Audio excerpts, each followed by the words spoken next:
Hello, hello. Can everyone hear me? I strum. Hello, hello. Hope you guys can hear me.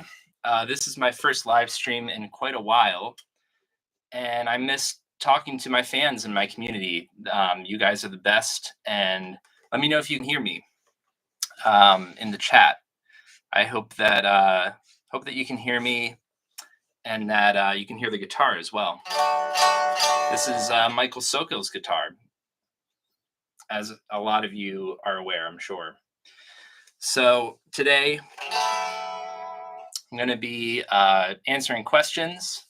I'm going to be playing some guitars. I can show off whatever guitar you would like. Oh, good, you can hear me. Hello. Hello, everyone. Greetings from Australia, chess table. Good, I'm so glad you guys can hear me. I'm really thankful that you joined me today. And yeah, I have a lot of new developments on my channel since the last live stream, which I believe was the beginning of this year, 2024. A lot of new guitar borrowing, as you can see.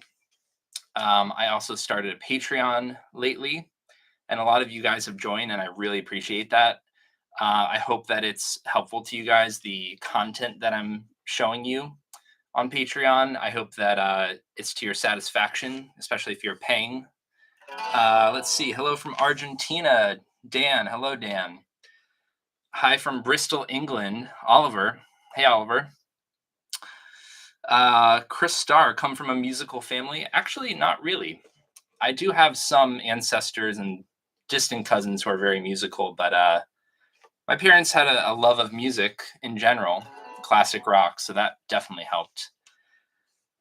Langelo, hi, Sam, greetings from Argentina. I have a lot of Argentinians that watch, and I really appreciate it. Greetings from Chile. I'm so glad you guys are here. You can hear me. And I'm sure you're excited to see me with a 325 finally. Hello from Eastern Canada. And hello from Spain. I'm so glad you guys are able to join. I often try to do this on Sunday, kind of noon for me in New York here. So I hope that it works for everyone if you're overseas and everything. Got a lot of questions already coming in. Before I answer the questions, though, I just want to say thank you so much for joining. Also, follow me on Instagram. I'm a Shire Plucker. That is my handle. Some of you have guessed what that means, and I'm curious if anyone else can figure it out. Yeah, some of you are seeing me with Michael Sokil's Rickenbacker here. It is very, very cool. And I can show more close-ups. I can answer your questions. I can show you pretty much any guitar. I have them all here. So I'm lending a few others as well that I'm going to get to later. But yeah, follow me on Shire Plucker. Also follow Gear There and Everywhere on YouTube and Instagram. That is the podcast that I've been doing with Ryan Martin, Michael Sokil, Paul O'Leary, and Dom Rossi. A lot of you guys already watched that, but if you haven't checked it out, we talk about the gear that the Beatles used, and we get into a lot of nerdy, fun stuff.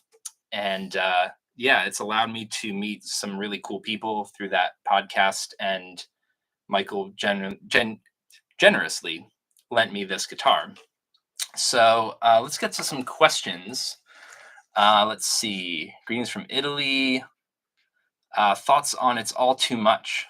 Who do you think played the guitar and the bass? Will you ever attempt it? Yes, so I will attempt it. There's a lot of controversy with that, and I'm sure that Gear There and Everywhere is going to do a whole episode on that song because it's so mysterious. Who played what? There's obviously that intro feedback stuff and the whammy bar. There's definitely a whammy bar on it. A lot of people think John played the guitar on it, and I don't think that he would be able to have used his Casino because it didn't have a whammy bar on it. So it had to have been a different Beatle guitar for sure. Could have been George or Paul's Casino.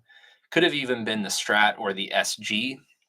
But yeah, I'm tending to believe right now that it was probably Paul or George on their Casinos because It's a hollow body guitar that feeds back very easily. I could see Paul being very influenced by Jimi Hendrix at the time and wanting that feedback, crazy whammy bar sound. So my inclination is to say Paul on Casino, but yeah, very controversial. I'm sure some of you will disagree. That's why we love this kind of stuff, because we can argue about it in a healthy way, I hope. And yeah, I will definitely be doing that with some of my fuzz pedals, probably the Mocker. I don't know where that is, but it's by a clam. They make the Dr. Robert. Might use the Dr. Robert or the Mocker for that one, because the Beatles use that Vox amp fuzz. So that was a long-winded answer to a question, and I want to get to all of your questions, but I just want to say thanks for joining me if you're just tuning in. Chris Starr, loving the shirt. Thank you. This was a thrift store find, and I thought it kind of looked like Billy Preston's shirt in Get Back. Let's see. Next question. The size of that Rickenbacker always shocks me. Chess table. Yes. We're going to get to that too. I'm going to talk about the guitars that I've borrowed, that I am borrowing right now. This one is very special, as you know. I hope that some of you know Michael Sokill, used this exact guitar. He lent it to me on his channel early on as MJ Soaks, and he was the best Beatle cover guy, and still is the best Beatle cover guy, in my opinion.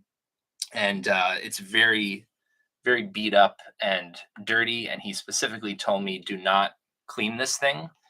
One, because he actually has autographs on the back of this thing from 1964, the tribute, a really great tribute Beatles band, one of the best. And we interviewed Mark Benson, the guitar player, who used his own custom built 325 that he made himself.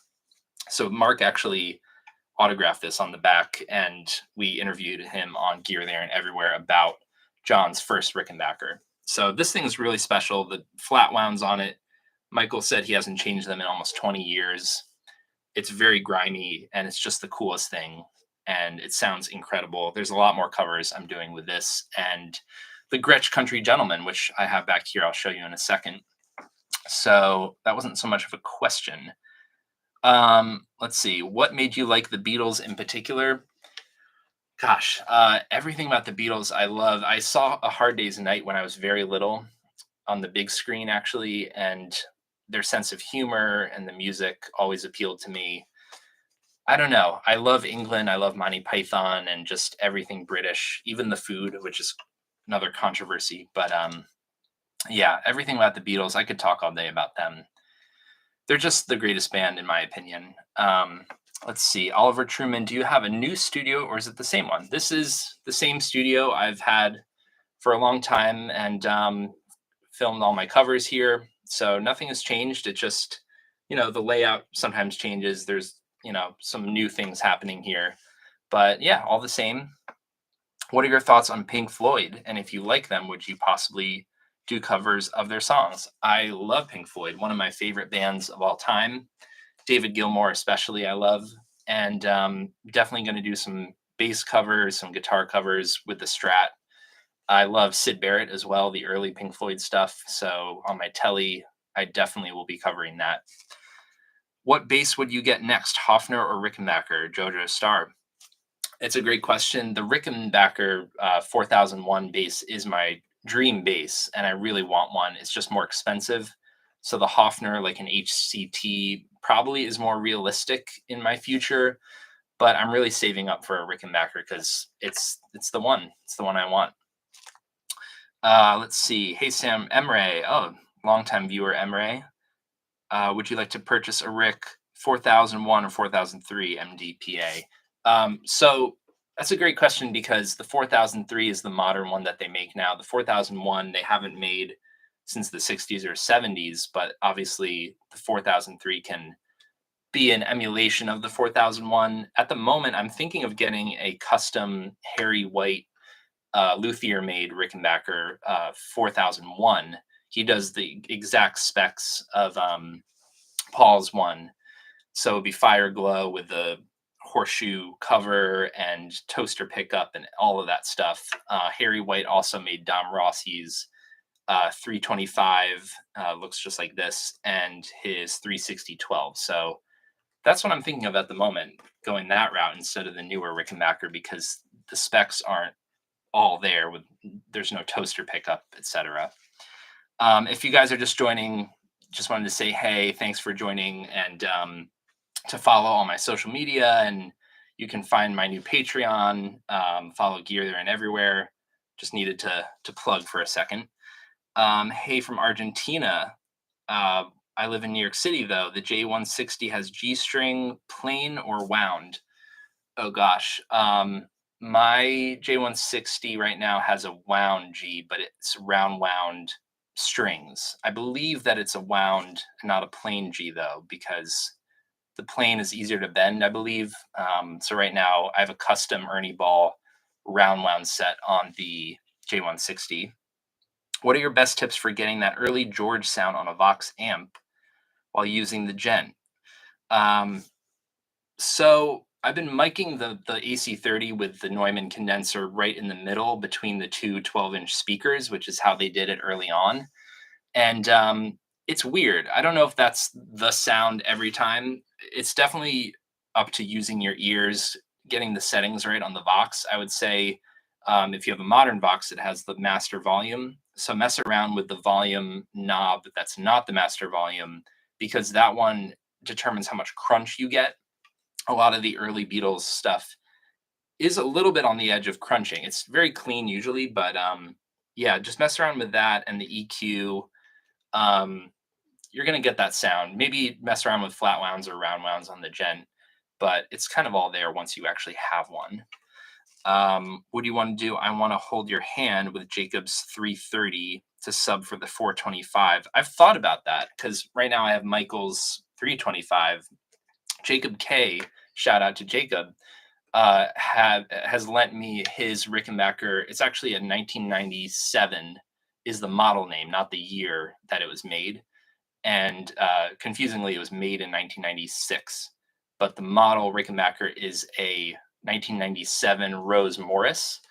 And so it looks like a 330 or 360. It's a six string and it's fire glow. So it's kind of, I don't know, similar six string to that 425 look, but I'm not sure yet. I might do something else for it. I'm not sure about that yet.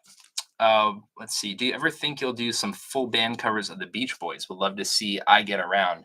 That's a great idea. I've been thinking about doing some more Beach Boys stuff. I say more. I've actually never covered them on my channel, but I'm a huge fan of them. I have the 36012, like Carl Wilson. I have a Strat.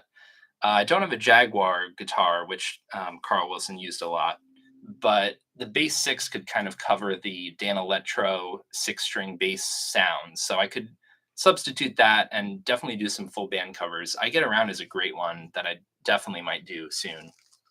Can you do All My Loving on Rick on all three positions? I don't know if I'm going to plug in today. You're coming through on my webcam right now, microphone, and I'm not mic'd up with my amp. So maybe at a different point, I could do some settings with the Rick and the AC30 on my channel. All My Loving, obviously, a little controversial with who played or which guitar was used for the rhythm.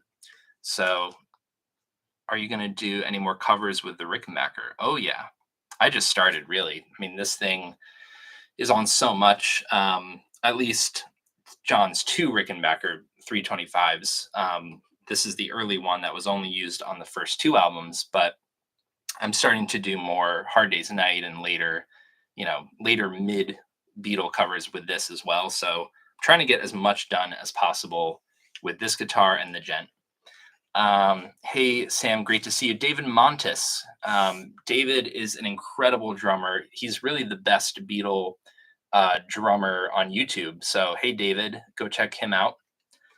What made you like the Beatles in particular? I kind of answered that question earlier. I was very young and I heard them on the radio, and then I saw A Hard Day's Night and I just fell in love, like all of us have done. They're the best. It's so hard to put your finger on it. Their music is so, wide and expansive in terms of genre. They have so much to offer. The early stuff is just makes you so happy to hear, but the later stuff is more introspective. There's so much variety, so it never gets old.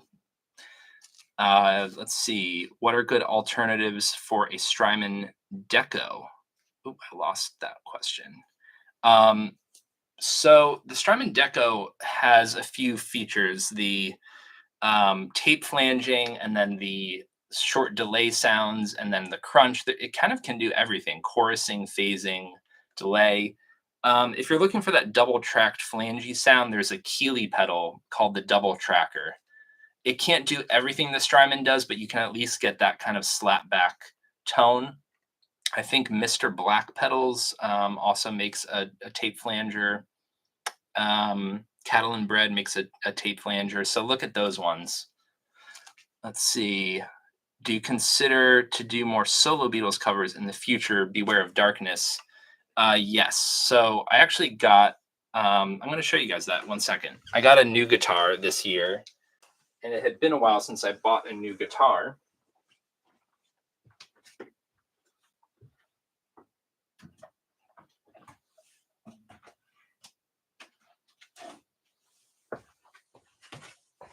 All right. So this is the newest permanent addition to the family. It is a Squire Classic Vibe 50s Stratocaster that I had modded by my tech, Will. He put in Fender Pure Vintage pickups, just like in my custom shop Strat. And yeah, I mean, it's kind of stock otherwise, just a few little hardware plastic things, but it's a solid guitar. It's not, a Fender. It's not the best thing I've ever played, but it will really help me get a lot of those George Harrison solo, Eric Clapton, Buddy Holly covers done, and some Bruce Springsteen that you might have seen as well. I've already done with this. So yeah, this is going to come in handy. A lot of Paul, George, John solo stuff to come. So don't worry about that. Definitely going to happen. Let's see. Hi from Spain. What do you think about the Bass 6? Love your content, by the way. Thank you. And thanks everyone who's joined. Trying to race through all these questions. There's so many. What do you think about the Bass 6? It's a really cool thing because it's not a bass and it's not a guitar. You can do more on it because it has 2 extra strings. So when you're in the bass playing mode, it's really interesting. It's not, a normal bass sound. It has different pickup settings, and you can just do more with chords and stuff like that. But I like to use it more as like a lead guitar because you can get that kind of Glenn Campbell, Beach Boys, tic tac bass sound with it. So I love that thing. It's a fantastic bass overall. Just recently found out McCartney had a J160 in the 70s with a similar color to yours. Yes, if you guys look at the home video footage of is it Bip Bop? It's like Paul in the yard with Linda and the kids dancing around, and he's playing a very late 1960s J160. It's the square shoulder, and it's a little different looking than the Beatles ones, and it does have a light sunburst like mine. It's pretty cool that he bought one after John and George famously had one. Who played the lead guitar part on I'm Looking Through You, Paul or George, on Tennessean or Strat? That is that is another really hard one, kind of like not I'm Looking Through You. It's All Too Much. Those two are really contested. So some people say Paul used his Casino on I'm Looking Through You and played the acoustic guitar on his Texan as well. There's a lot of debate. I'm kind of leaning more Tennessean for George. It's got a crunchy, weird, bright sound. I don't think it's the Strat, but that's a really hard one because the guitar tone is so specific. It could have been Paul and Casino. I really don't know. It's Rubber Soul is my favorite album, and you would think that I'd want to cover more of those songs, but I have such I hold such reverence for them that I find it hard to do it justice. So I've kind of waited to do Rubber Soul because I just find those songs so, it would be sacrilege to get those wrong. Hey Sam, thoughts on the tone on the overdubbed Let It Be solo? Another good question there. Really fuzzy one. Chris Buck did a video on it a while ago, and I wasn't super convinced. So the Let It Be album solo is very distorted, and it was George on his casino with the taped up F holes. We see that from the session photo, so we know he had the casino, and we hear a fuzzy tone. He did have a fuzz face at the time, Dallas Arbiter fuzz face pedal, but it doesn't really sound like a fuzz face. And they were using twin reverbs at the time, which don't really crunch up in that way without blowing your ears out. So it's controversial as well. What did George use for that? He might have plugged in direct into the board, like Revolution. He might have, you know, just played through the twin and then they crunched it later, or it was a fuzz face into the twin. I don't really know. For my cover, I'm probably just going to use some overdrive pedals like the Dr. Robert and just mess around until I hear something close. I've tried it with the fuzz face and it doesn't get it, but that doesn't mean that's not what it was. I just don't know, but it does sound a bit more direct of a sound, or maybe a combination even of twin and direct. I don't know. It's a great tone. I'll mess around with that one day. Are there any good alternatives for Strymon Deco? I answered that one. Who's your favorite Beatle? It used to be Paul for a long, long time, and then recently it's more George. And I would say somewhere between Paul and George at this point. Scale looks a bit longer on that Rick 325. So I'm holding the Strat, but before I was holding the Rick 325. It's the exact scale of John Lennon, so it actually is accurate. It is a short scale. It's very tiny. So I can assure you it is very small. It feels like picking up like my mandolin when you're playing it. Let's see. Serge, is that guitar worth it? At this point, I don't know if you're talking about the Strat or the Rick, because I'm trying to make through the questions.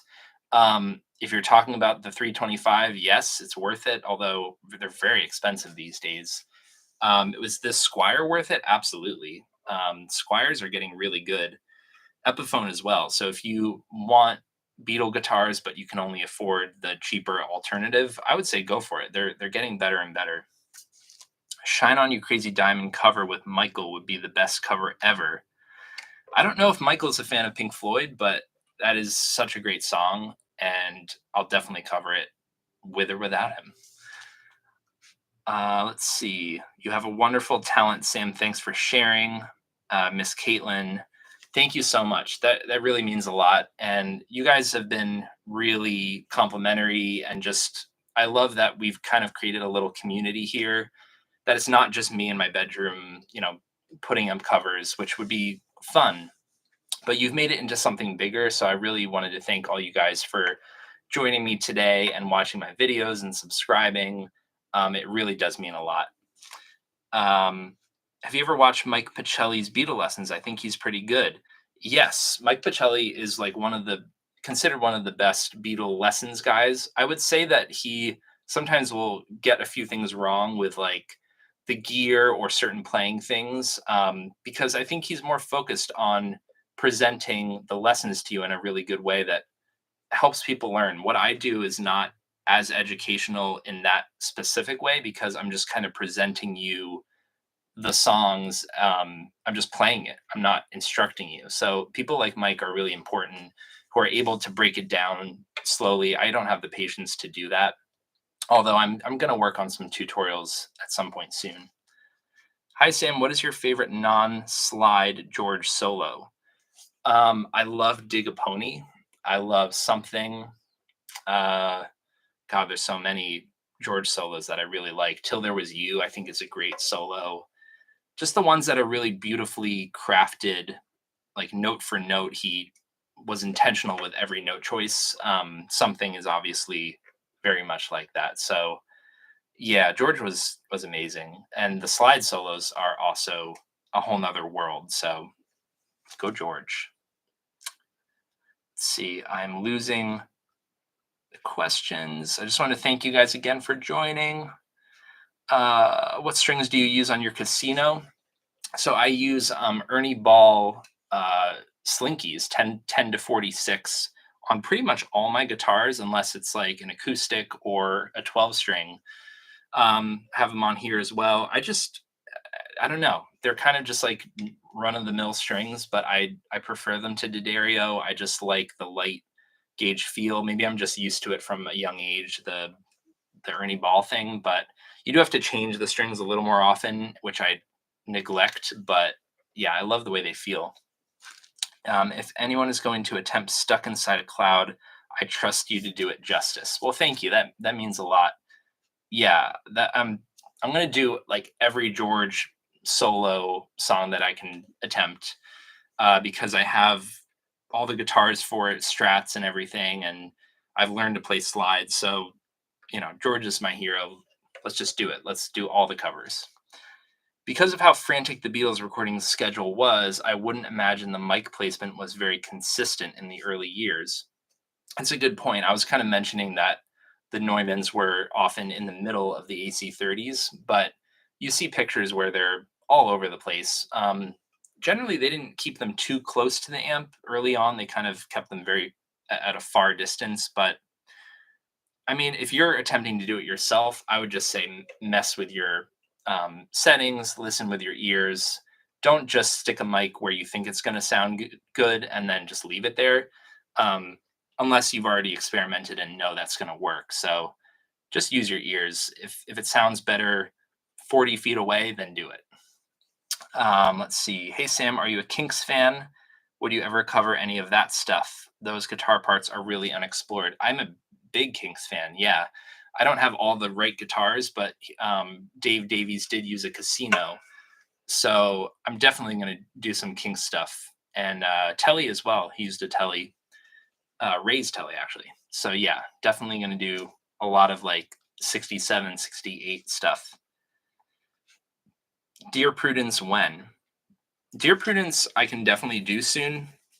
It's the Casino, and then another controversial thing with the lead guitar. I kind of have a theory that there's a fretless guitar that George was using on that song. So I have something in the works, but right now I'm focusing on finishing all those Gretsch Country Gentleman 325 covers right now, all the early stuff, because I'm graciously being lent those guitars by Michael, the 325 and the Country Gent, which I'll show you right now because why not?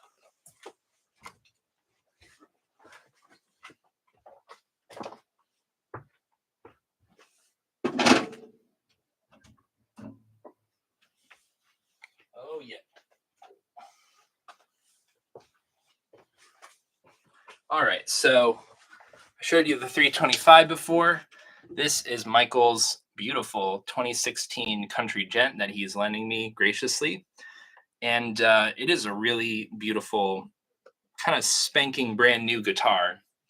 It had flat wounds on it, and he allowed me to put round wounds because Paul O'Leary, Guitar Gear Connection, he had that video about George using the round wounds on the Gretsch. So I put them on, and I'm not sure if that's the sound. Like for some things, it really nails it, but flats really do a thing with the Gretches that it does nail the sound. So I'm not fully convinced it's the rounds, but this thing is beautiful. It has the back cover, and just trying to finish as many covers as possible with this and the 325. Let's see. If you did Beach Boys, that would be awesome. Yeah, Beach Boys, Stones, I haven't done yet. Kinks, I haven't done yet. Definitely need to do those. What is your favorite Beatles Rickenbacker guitar? 325, 420, 360, 12, or Paul's 4001S? So definitely Paul's 4001S, which of course I don't own. I need more basses, especially as a Beatles channel. I need some more Beatle basses, and that is my dream bass is the 4001. So I'm saving up for that. But other than that, I would say the 36012, which I do have. The Hard Day's Night guitar is just the sound of ages, and it's beautiful. I never really was a 325 guy, maybe because I never even got to play one until this past year, really. just Michaels, really. I've never played a 325 other than Michaels. So it was kind of just something I never experienced and I never got into. But now that I know about it, it's really cool. But probably 4001 would be my favorite. Lily Arnell, who is that? Guar cover in the near future, costume and all. So Lily Arnell is my wife, and she is referencing a heavy metal band named Guar, who I, not a huge fan of, only because they scare me with the costumes. But she makes a good point that you know I could spice up the costume a little bit more, maybe put an orc face mask on me. So that's a really good suggestion, really thoughtful.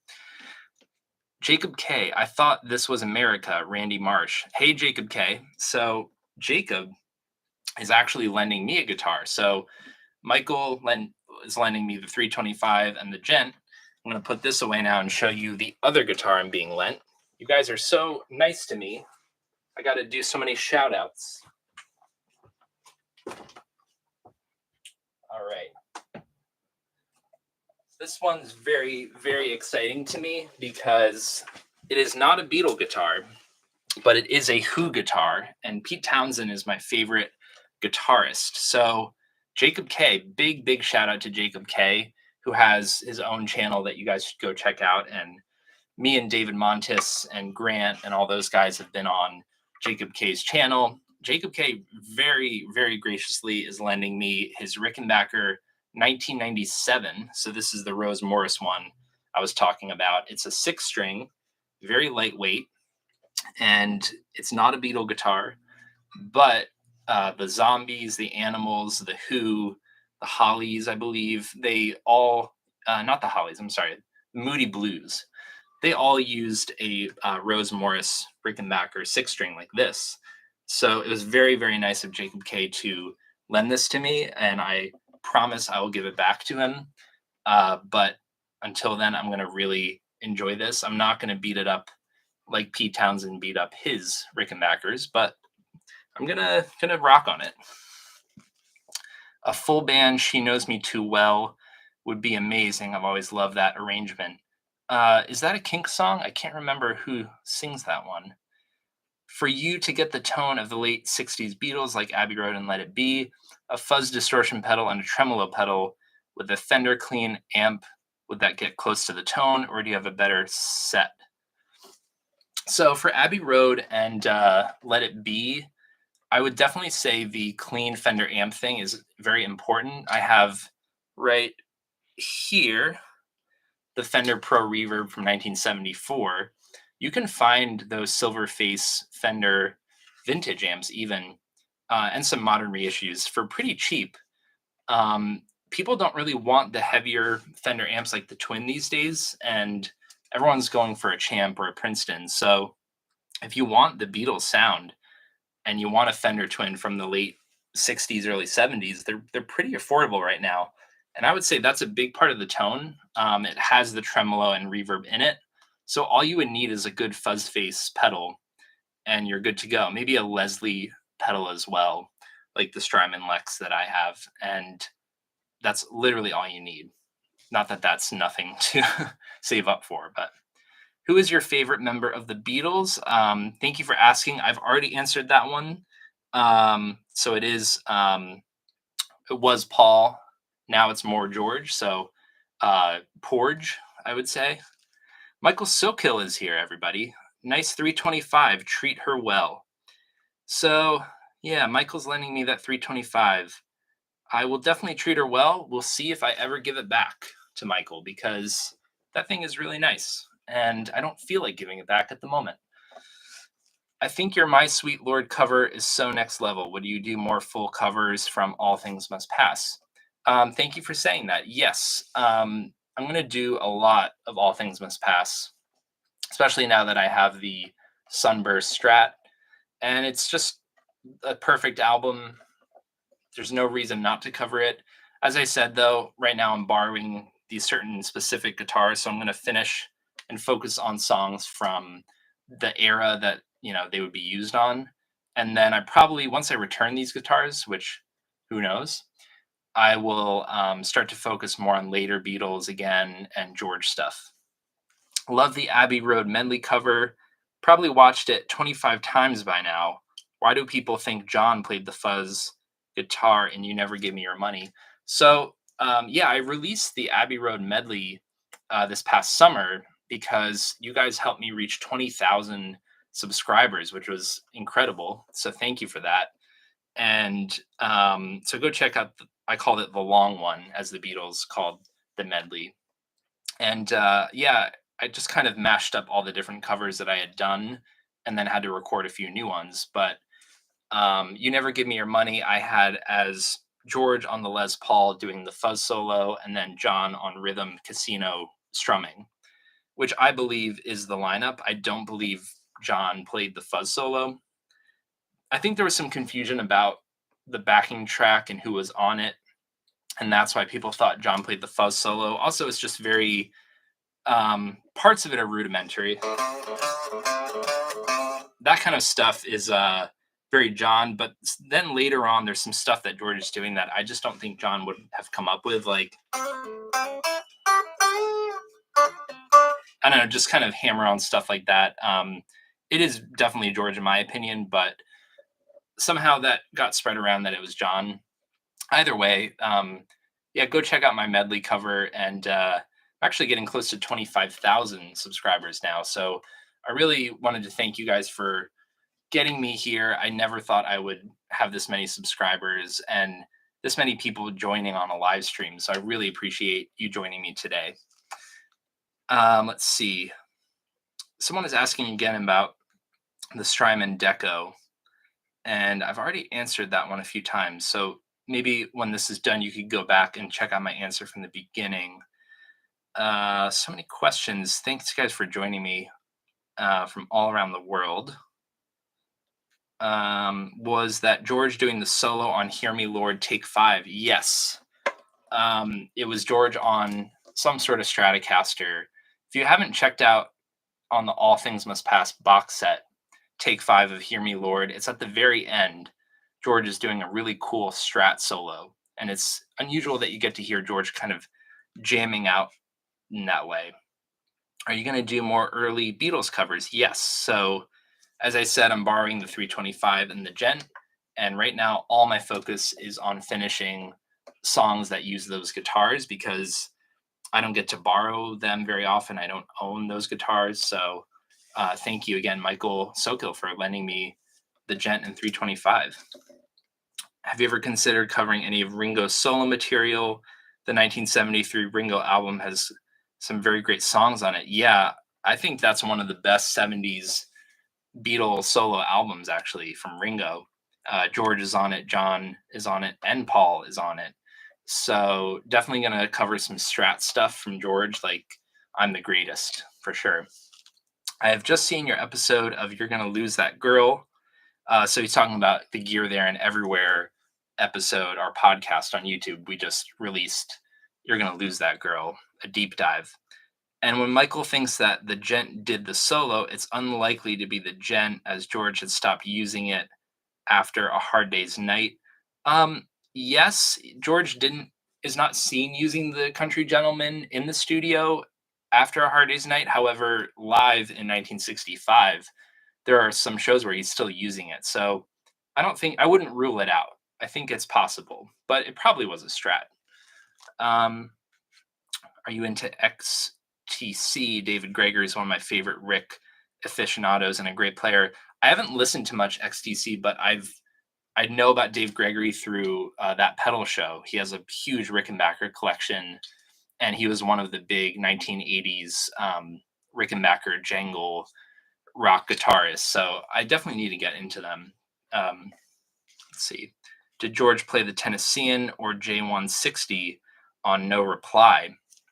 I believe that John and George were both playing their J160s plugged in. I haven't proven that necessarily, but I've listened a lot, and you hear an acoustic on there. So at least John was on J160. It's possible that George was on the Tennessean with the mud switch engaged, but I would say two J160s for that one. Jacob K. Hello, Jacob. This is your guitar. Ha ha ha. Thoughts on the Faces? That is Rod Stewart and Ronnie Wood. I really like the Faces. Jacob actually helped me get into the Faces, as well as my friend Andrew. I, for some reason, just didn't really know anything about the Faces, and they're fantastic. Ronnie Wood's guitar playing and Rod Stewart is a great vocalist. Just great band overall that somehow slipped by me. What do you prefer, the Hofner bass or the Rickenbacker bass? Greetings from Argentina. I recently went to see McCartney in concert. I'm very jealous, first of all, that you got to see Paul. I've never seen Paul or Ringo in concert. I was supposed to see Ringo a few weeks ago, and then he got sick and canceled. So that's a bummer. But in terms of Hofner versus Rickenbacker, I would have to say the Rickenbacker. I've said a few times now is my dream bass, and a Hofner is great too. I love them, and I probably will buy one at some point soon. But yeah, the Rickenbacker is just the coolest looking bass. Do you think George used the Tenny on In My Life, and how did he play the intro?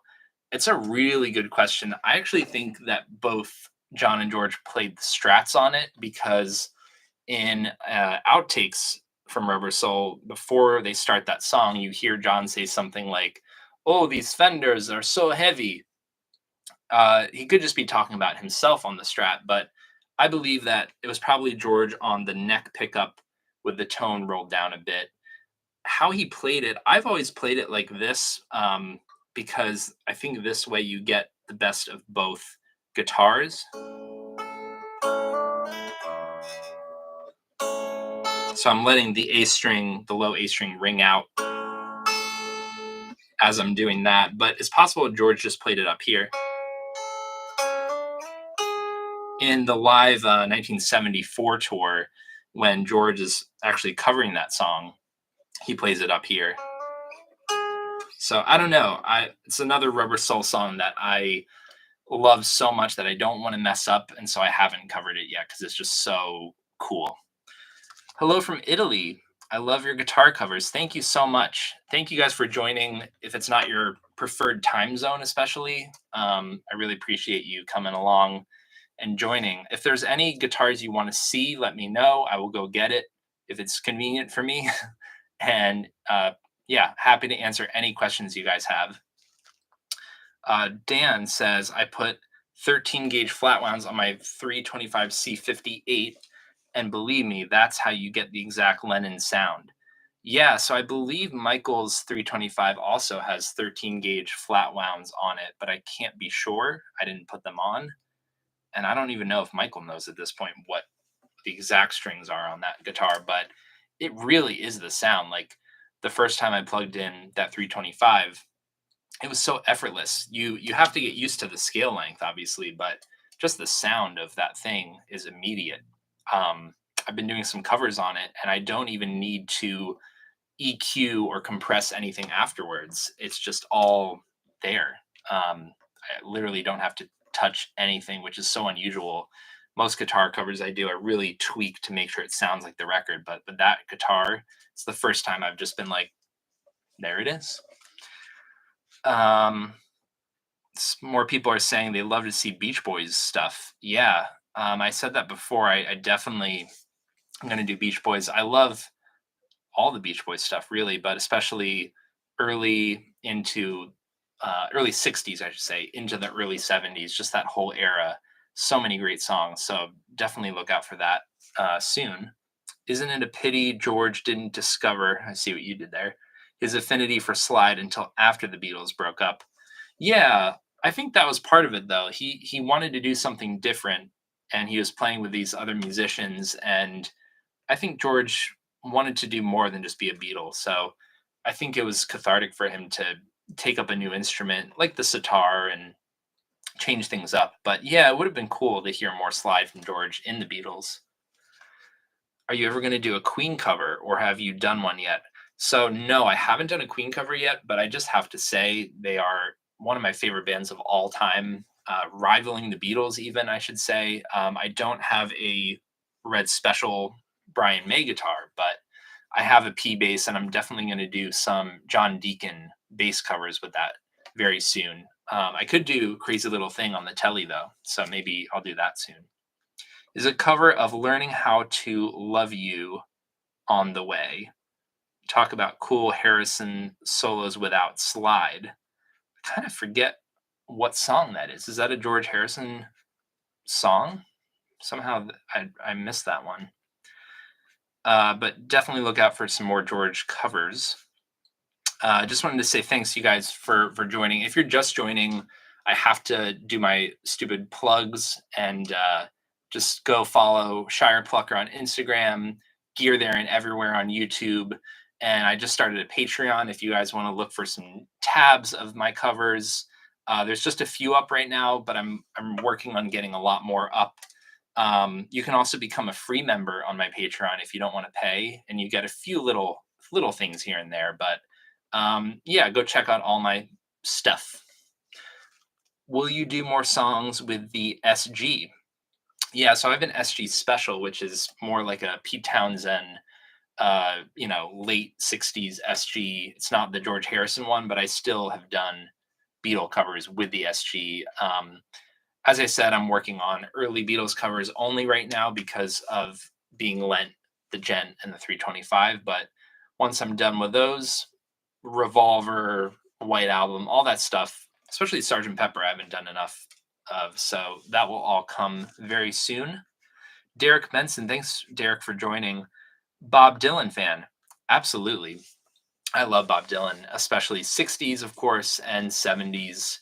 I think that he is just one of the greatest songwriters of all time. And we know that George Harrison was creepily obsessed with Bob Dylan. Literally, he would hide in bushes and film Bob when he was hanging out with him because he was such a fan. And I probably would do the same. Hell yeah. Do you have any hot takes on what guitars? This is Pigeon Boy, by the way. Guitars Dave Davies used on what songs? I personally feel like he used Ray's Telly almost exclusively from Face to Face through Arthur. Yeah, you know who knows more about that is Jacob K, who is lending me this guitar. But I do know the Kinks, Ray used his Telly.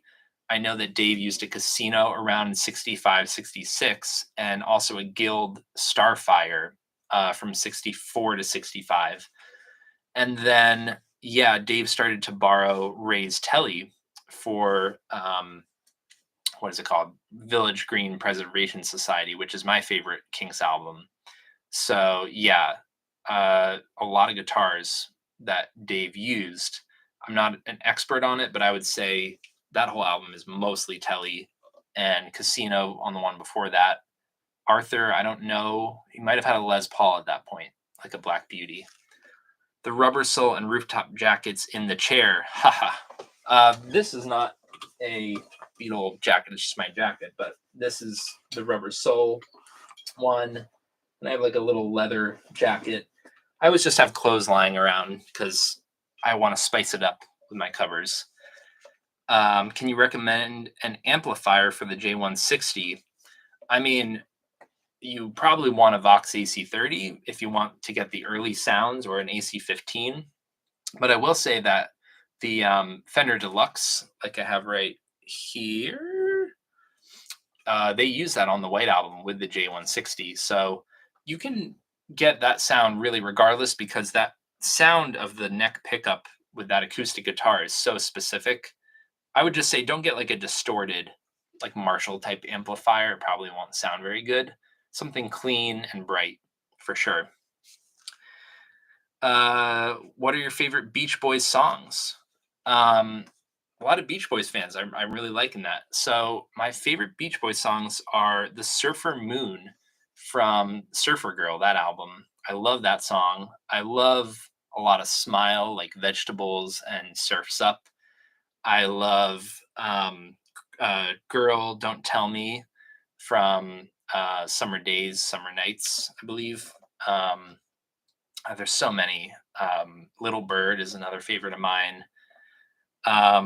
Yeah, there's just so many great Beach Boys songs. I'm going to cover a lot of them very soon, I promise. Would you ever do any Birds covers? A lot of the early stuff is just Rickenbacker and Tennessean. Yes, I do love the Birds as well. Go check out Man with No Expression, who is Ryan Martin. Excuse me. He is on Gear There and Everywhere, our podcast, and he does great birds and hollies and animals. All the British invasion bands, all those covers. And he has a Tennessean and a 36012, actually natural, so it looks even more authentic to the Birds. But I definitely will. Um, Especially those first two albums were Tennessean, David Crosby, and the 36012. It's just very hard to finger pick like Roger McGuinn with a 12 string with finger picks. It's just crazy. I don't understand that. Ed Davis, what was your reaction to Now and Then? I really liked it. I was so focused that day on covering it. I wanted to be the first one to cover it because I have a large ego, and so that whole day I was making notes, downloading it, preparing my cover, and filming that day. I actually filmed the cover of that, and I missed a lot of stuff that George was doing because you only hear it in the isolated tracks afterwards. So I kind of was disappointed in my cover because I missed stuff. However, it's like one of my most viewed covers, so it's a lot of weird feelings about that song and the cover. And but I've always liked John's demo, and I think that Paul did a really good job with it. I think he might have overproduced it or made certain choices like cutting the bridge that I was a little disappointed about. But overall, it's the Beatles. It has the stamp of the Beatles on it, and I think they did a good job. And I trust Paul to make those decisions. So we have the John demo. It's always going to be there. So it's all great. It's all great stuff. What is your favorite Beatle guitar? So my favorite guitar in general is a Telecaster, and George's rooftop concert tones with the Rosewood Telly are just my favorite in general, I would say. But I also love John's Sonic Blue Stratocaster. It's just the coolest looking color, and I just love Help and Rubber Soul and Sergeant Pepper's so much that I might have to say the Sonic Blue Strat. Lucy Les Paul maybe at number three. So all of those are the best. She Knows Me Too Well is the Beach Boys. Oh, yeah. I don't know why. I don't know that song for some reason. Maybe I do, but I'll go check it out. The best Beatles channel in YouTube. Definitely keep it going, man. You're great. That's coming from Silver Beetle, who's also great. Thank you so much. And thank you, everyone, for joining. I'm going to try to take as many questions as possible. I have a lot to get through, but I really appreciate it. If you guys want to donate to my channel, I hate to do that, but I do have a PayPal, and you can leave a super chat here if you want and just give a little tip. Maybe those $2, who knows, someday will go towards a new Hofner bass or something. If you don't want to give money, I understand it 100%, and just I want you to enjoy the channel and being here. So I just had to throw it out there. Play My Generation, Henry number 3. Hey, Henry.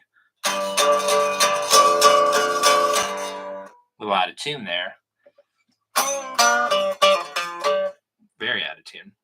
Maybe I shouldn't play, but I'm going to cover that song with this guitar. Didn't John use his original 325 on Double Fantasy? Maybe you could do a late John cover before you give it back.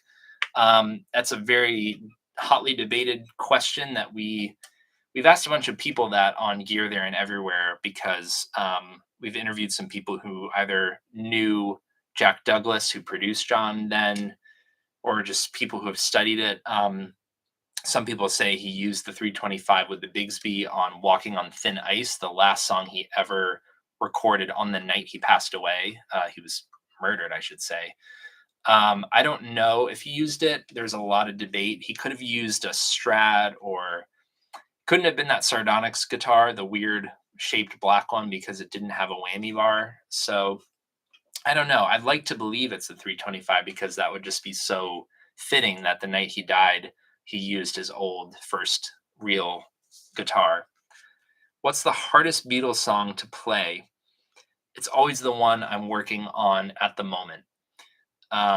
So, even some simple songs that have certain chords simple, easy strumming patterns and chords can be hard for me to cover because I'm so focused on getting all the nuances in the moment. So at this point, Old Brown Shoe solo, which is probably one of the hardest solos by the Beatles.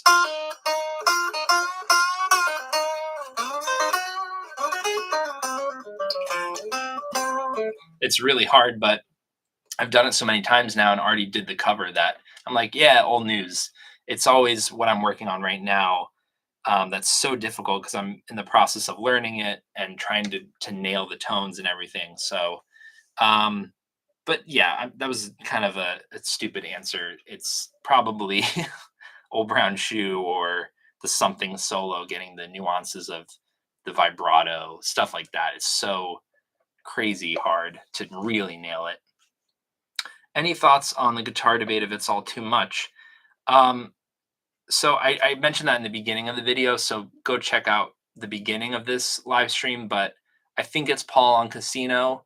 You're asking if there are one or two guitar parts. So most people believe there's only one guitar, but I do kind of agree that the beginning might have two guitars on it because they kind of weave in and out the notes and the feedback. So I actually think there could be two. That's a hard one. It would be a massive help and interesting to see how you record your tracks. Do you use Wave plugins? That's coming from Ben. Hey Ben, so yeah, I did a video a while ago on the Long and Winding Road, the first cover I did of that, the album version. And I did a whole video explaining my process of how I record, which was it's through Pro Tools, it's using Wave plugins, the mics, the amps, the settings. So you can go check out that video, but it was a while ago, and I think I've evolved a little bit more with my setup. So I should probably do a better explainer video of how I produce these tracks. But if you have any specific questions, I'm always happy to answer. So that could also be an easy way to get things done. Could you do an updated version of how you record your videos and an updated version of your pedal board? That's so funny. That question came right after. Yeah, so I'll do that. I'll do an updated video on how I produce my covers.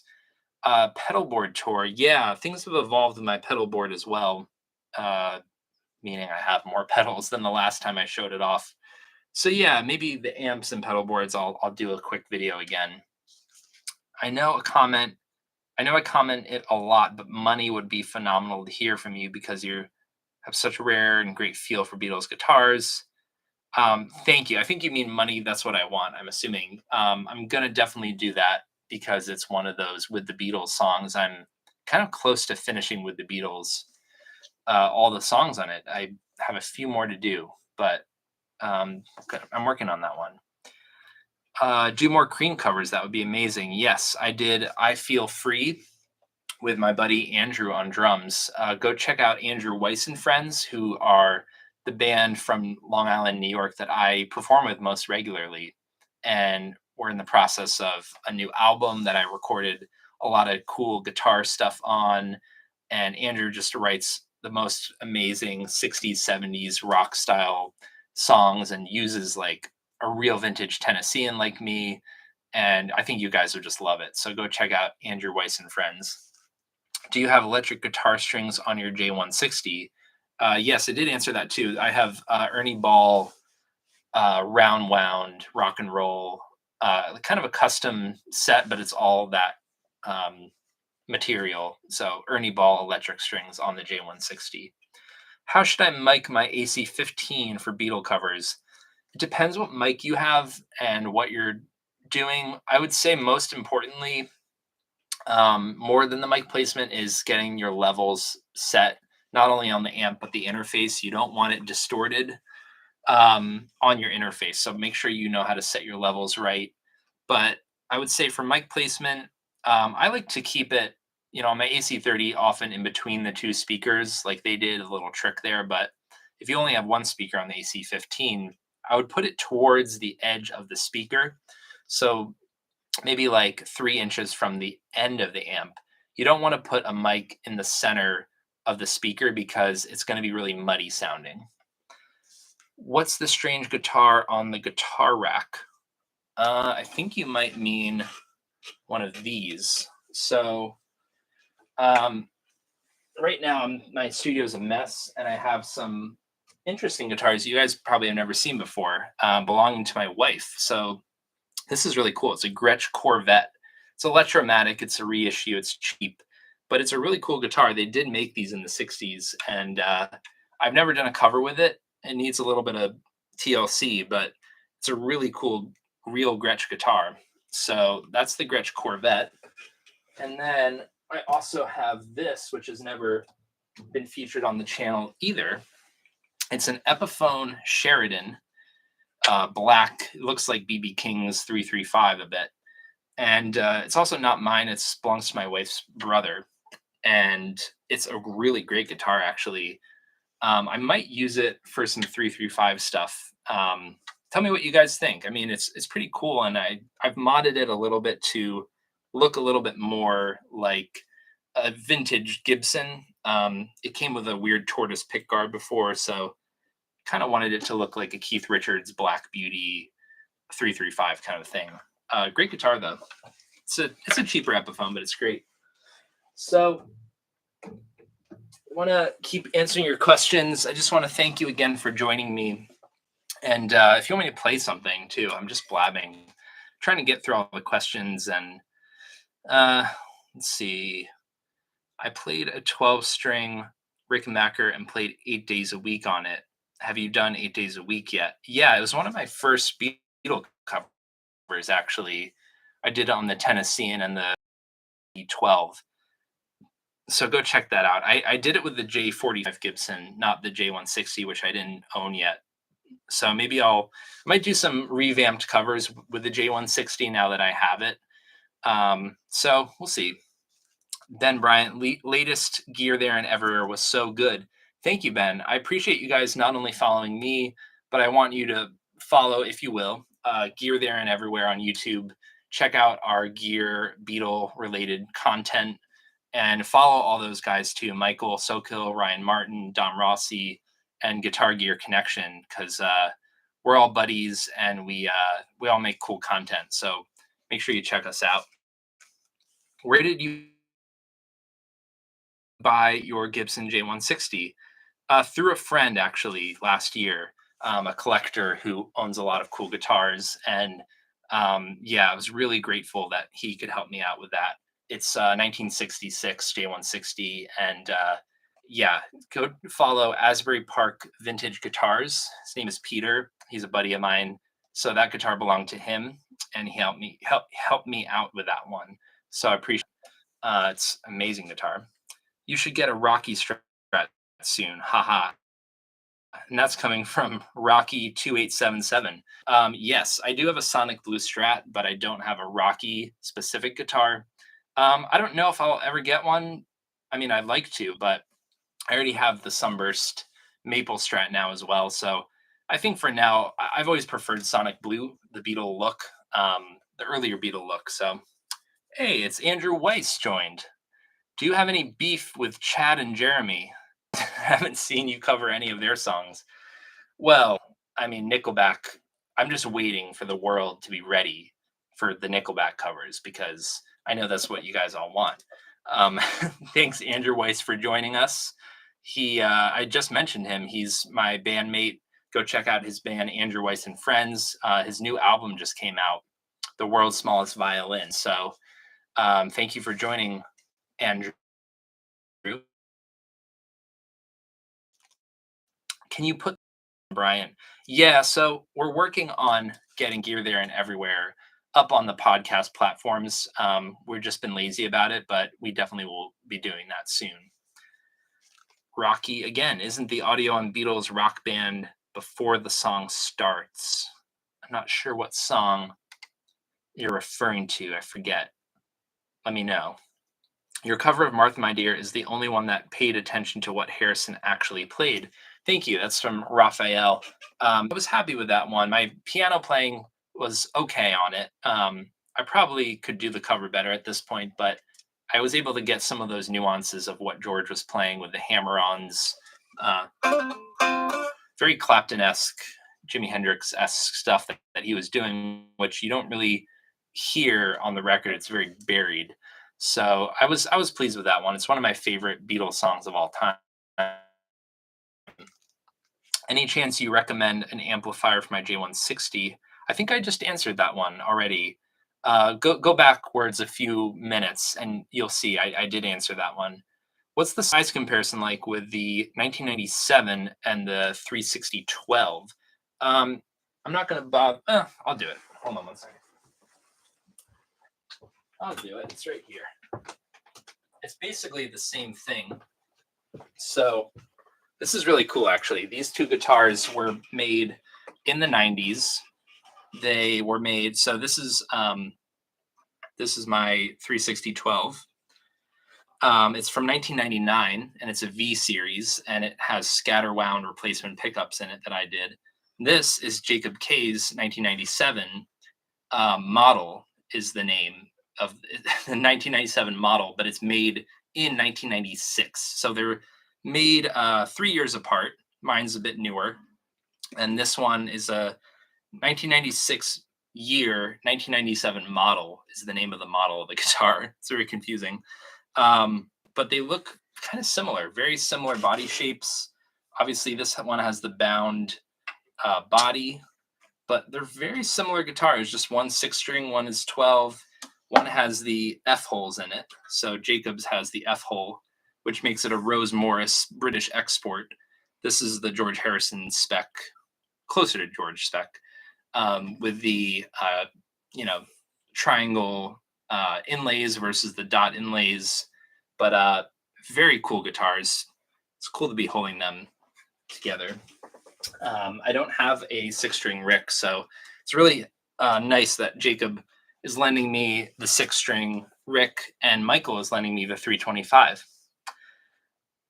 Do you think the B7 and the nylon saddles improve the tone of the Casino? Oh, the B7 Bigsby.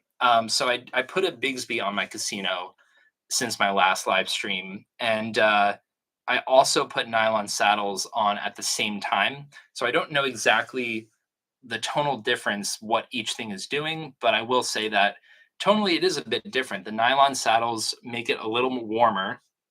It's not as tinny.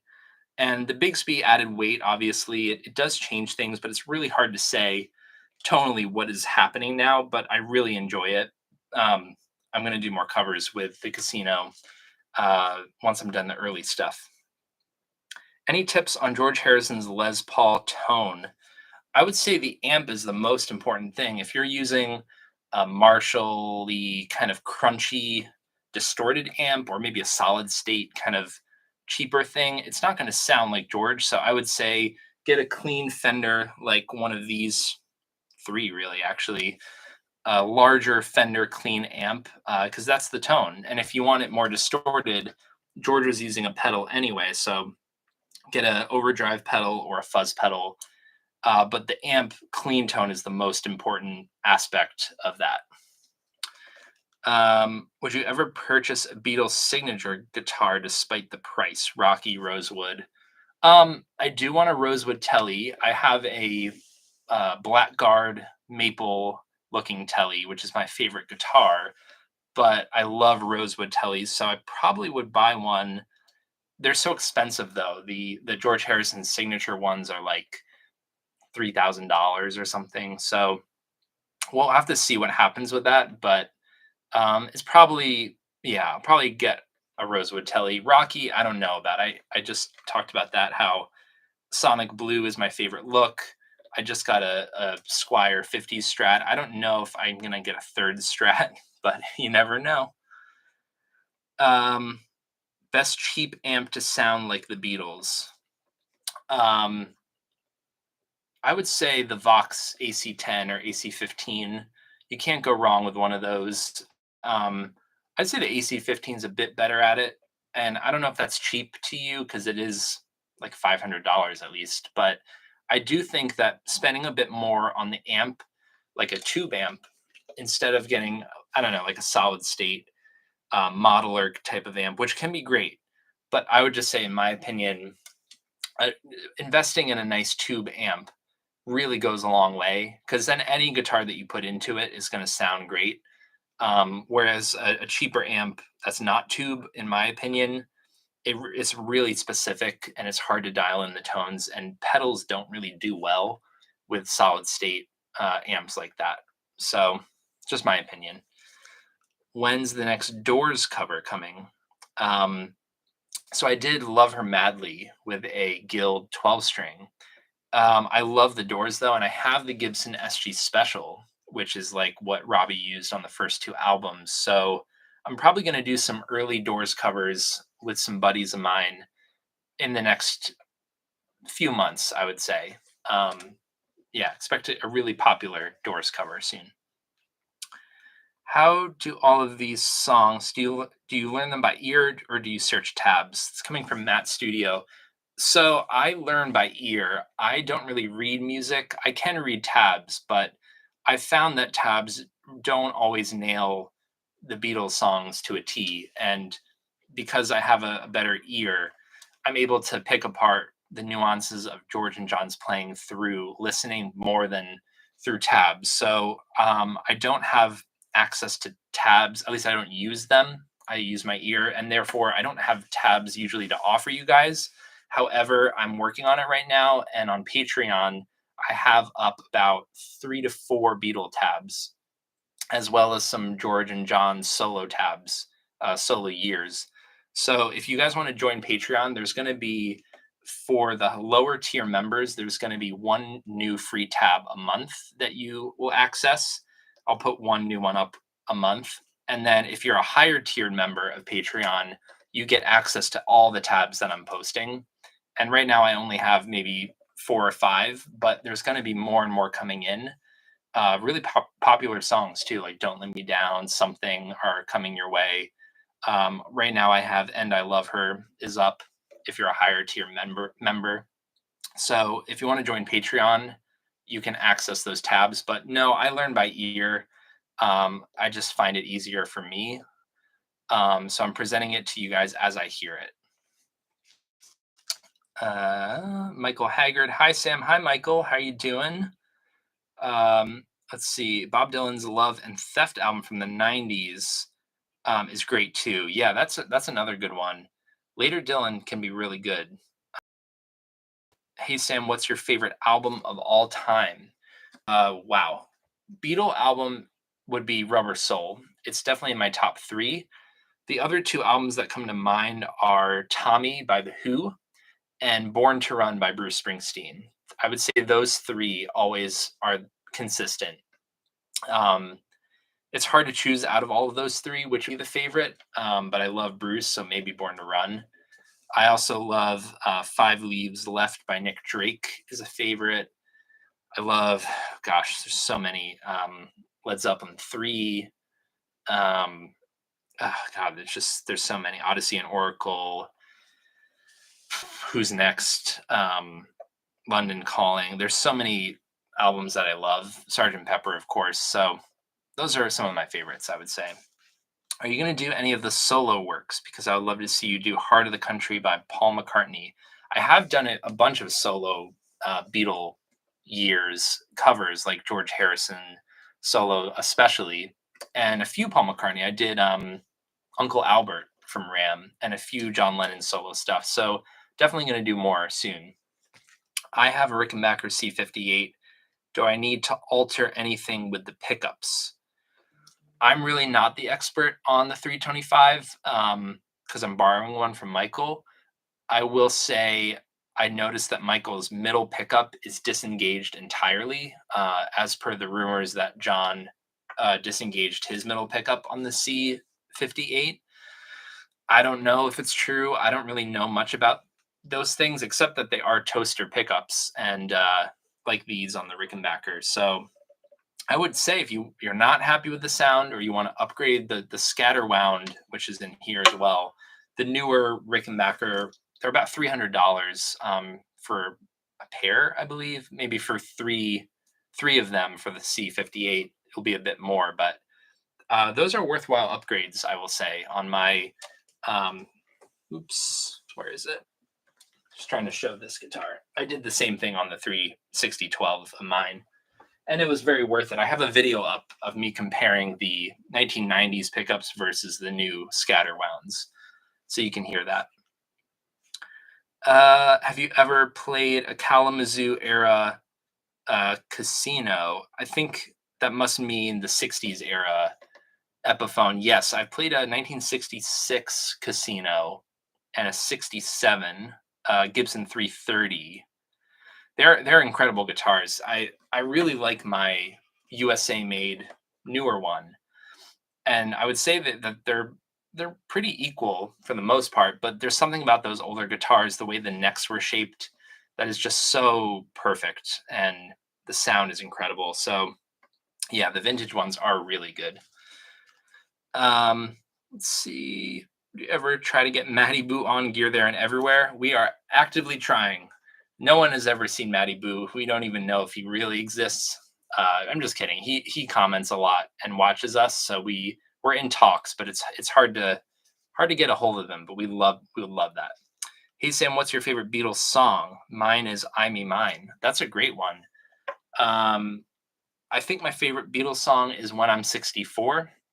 It can be kind of a lame answer for some people who thinks it's granny song or whatever, but it has a very special place in my heart.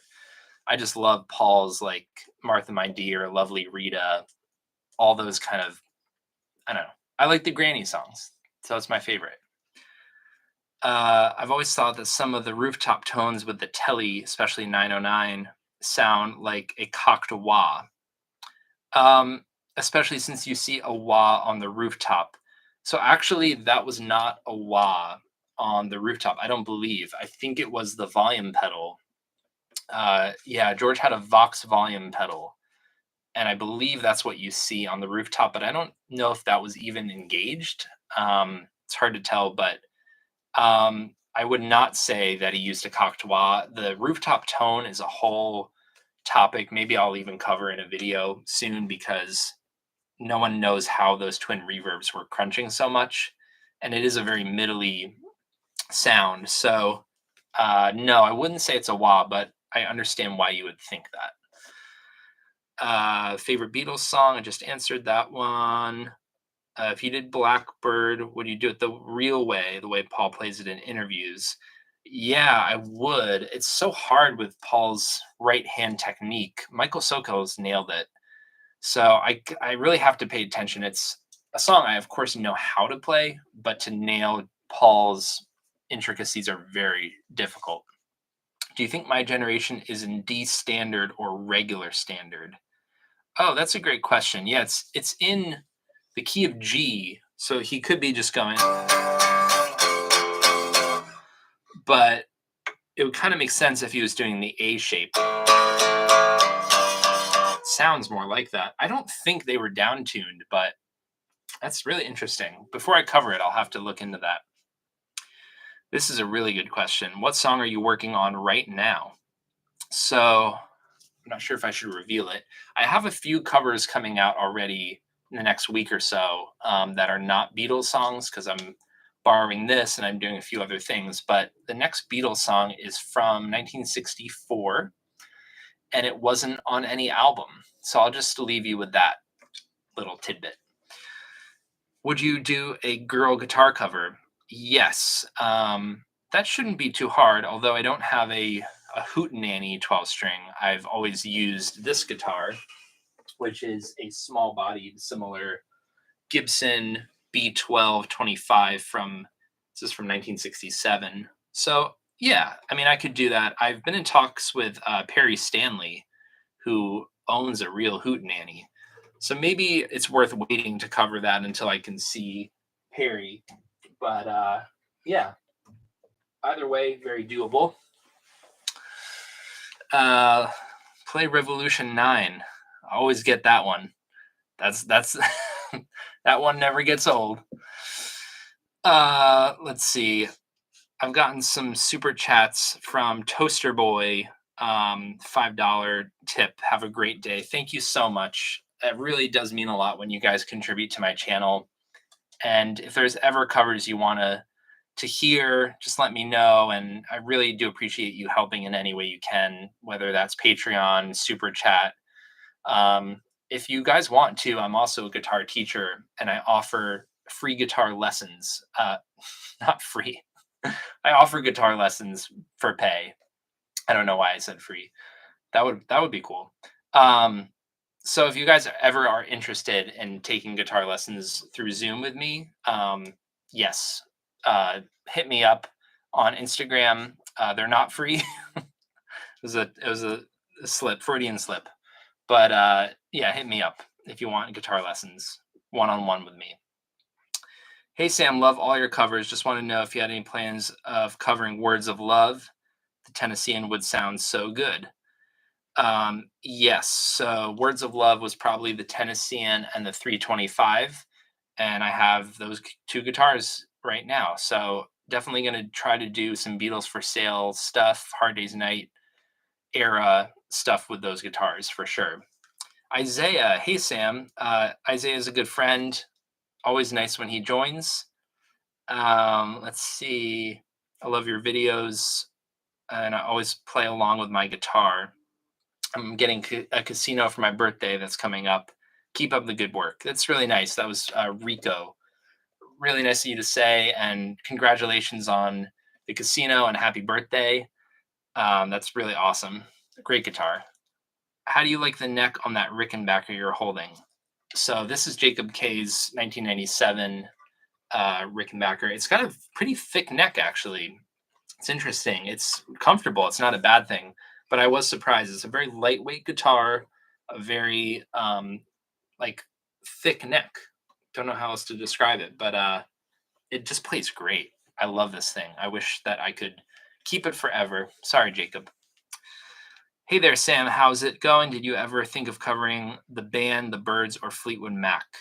I think you would do those songs justice. Yeah, I love the Birds. I love the band especially, and I'm definitely going to cover the band because Robbie Robertson, who passed away last year, was a hero of mine. And yeah, the Telecaster band stuff is it's some of my favorite guitar tones.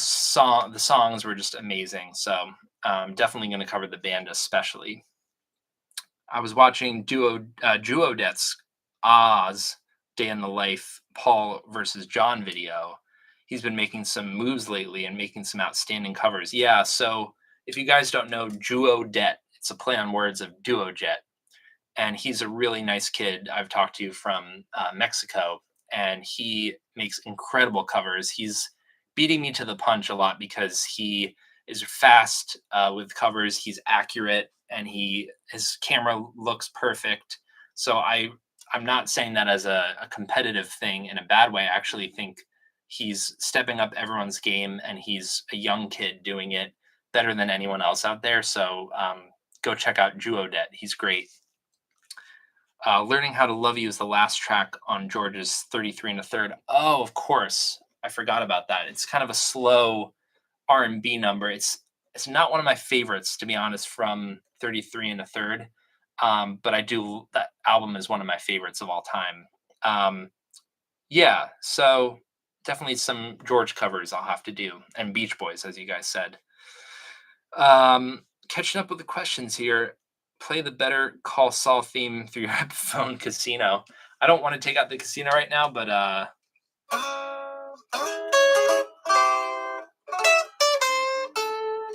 do know how to play that one. Great show. George says, "Afternoon, Sam." Hello, George, and thank you all who are joining me today. If you just joined, thank you for doing that. And I have a few more minutes to answer questions, so I'm just going to pick the best of right now before I go. Let's see. Really recently watching Gear There Never a video on George's Gretsch. What are some good songs to learn on guitar that use the Gretsch? Oh God, there's so many because he had the Country Gent and the Tennessean. There's I'm a Loser is a great one. Roll Over Beethoven. Help. God, there's so many. I don't want to spoil the party. Babies in Black. Yeah, She's a Woman. There's so many. Most George songs from 63 to 65 are on the Gretsch. So up until he got the Strat. know we've discussed this privately, but who do you think is singing the Oz in A Day in the Life? I'm leaning John. For style of singing, I lean Paul. Well, Duodet just did that video, and I have to agree with him that I do think it's Paul because of the vibrato, the way that in the Oz in A Day in the Life, they're kind of rolling into the note, sliding up each time. It doesn't sound like John to me. It is very ambiguous sounding, but I would have to say Paul. Fabian says, "How old are you, bro? Work. Your work is amazing. Thanks for sharing." Thank you for saying that. I am 31 years old, and I've been playing guitar now for 20 years. It's actually 2 months ago would be exactly 20 years when I started playing guitar. So at that time, what was big was American Idiot by Green Day. I remember that came out, and that was a big influence on me learning guitar. And Green Day the other day just released American Idiot box set for their 20th anniversary, so that was kind of cool. Gosh, there's so many questions, and I have to go soon. How hard was it using the sitar on your Norwegian wood cover? So it's very hard. Sitar is a very hard instrument to learn. I'm really failing at it and don't keep up with it. Um, I stuck to mostly one or two strings, the top strings for that one, and the intonation on my sitar is not great. So what I ended up doing was, um, recording it, but having to tweak a lot of tuning, pitch stuff, and then making kind of a comp of all of my notes, best performances, and then filming over that because it was just too hard tuning wise to do it all in one take. So I did cheat a little bit on that one, but I think it worked out well. And you still see me playing the sitar, and it is me playing it just with a little help. Toaster Boy, another $5. Thank you so much. Ever thought about covering some Back to the Egg McCartney stuff? Would be so cool to see. Getting Closer or So Glad to See You Here covered by someone. Yes, my buddy Andrew got me into that album recently. It passed me by, and Getting Closer is an incredible McCartney song. So maybe I'll cover that one soon. Wow, that album, if you haven't checked it out, from 1979, it's the Last Wings album. Yeah, it is incredible. So thank you, Andrew Weiss, for getting me into that album. Do you watch Breaking Bad or Better Call Saul? What do you think of them? I love both of those shows, especially Breaking Bad. I've watched that show 4 or 5 times in a row already. It's just great. The writing is really funny, even though it's so disturbing. Kind of like The Sopranos, where the comedy is a good. There's good comic relief, I should say, for such a disturbing show. So one of my favorites. Lily Arnell, who is that? What did you say about nut width? My wife is always laughing whenever I talk about nut width because it sounds very wrong. And you got to lube up the nut when it gets too dry. You got to make sure your whammy bar is staying erect and all of that nonsense. Sam, is the new song "I Feel Fine"? No, it is not going to be my next cover, but yes, I should do that soon. Now that I have the J160. Planning any more Cream covers like Crossroads or White Room? Yes, I think I said that before. I'm definitely going to do more Cream, especially the first album. I did "I Feel Free" off of that, which is on the American version of that album, Fresh Cream. So it was a Les Paul and a bass six. So I definitely will be able to do pretty much that whole album if I feel like it. Gonna wrap up here soon, guys. I really appreciate you joining me. I'm just gonna take a few more questions. What made you choose Royal Tan for your casino? So the casino, I have the USA casino, and I had the choice of either the Royal Tan with the chrome metal pickup covers or the vintage Sunburst like John and George's, but it had the black plastic P90 covers. And for some reason online, you can't really buy P90s with the chrome covers on them, maybe used on Reverb. but it's very difficult to do, and I would have had to put even more money into that guitar. So I like the Royal Tan. It reminded me of George's kind of more reddish, light yellow look that faded over time before he stripped it. So I just went with it because I didn't like the black pickup covers, and I just liked Royal Tan. So it was pretty cool. I'm still happy with that decision. I'm going to take one more from Isaiah because he's a buddy and I only have a minute left. Notice that Gear There and Everywhere episodes have been exploding recently. 50,000 views on some vids. Glad to see how far you guys have come in a year. Yeah, so it's unbelievable that it's only been over a little over a year. Gear There and Everywhere, we started our podcast. We call it a podcast, but it's right now it's only on YouTube as videos. But it's really been exploding, especially Michael Sokiel has been editing our videos and doing an amazing job. So thank you, Michael. Um, it's taken off really incredibly. I'm really glad it has because I feel like we've discovered some really cool things. Us five guys who are doing this. So go check out Gear There and Everywhere, and thank you for subscribing to that as well as my channel. Any last thoughts, guys, before I go? Just wanted to say again, thank you so much for joining me. I should be doing this more often. It's been like almost a year since I've done this, and a lot of changes have happened with the podcast, with borrowing these cool guitars, my new Strat, and just all these cool new developments. Hitting 20,000 subscribers, soon to hit 25,000. So really appreciate all your help. Appreciate you taking time off of your Sunday to join me. So I'm going to just take one or two more questions, and thank you again. Let's see. Always thought Nutwith was a private matter. Yeah, I shouldn't have brought that up. It's a bit naughty.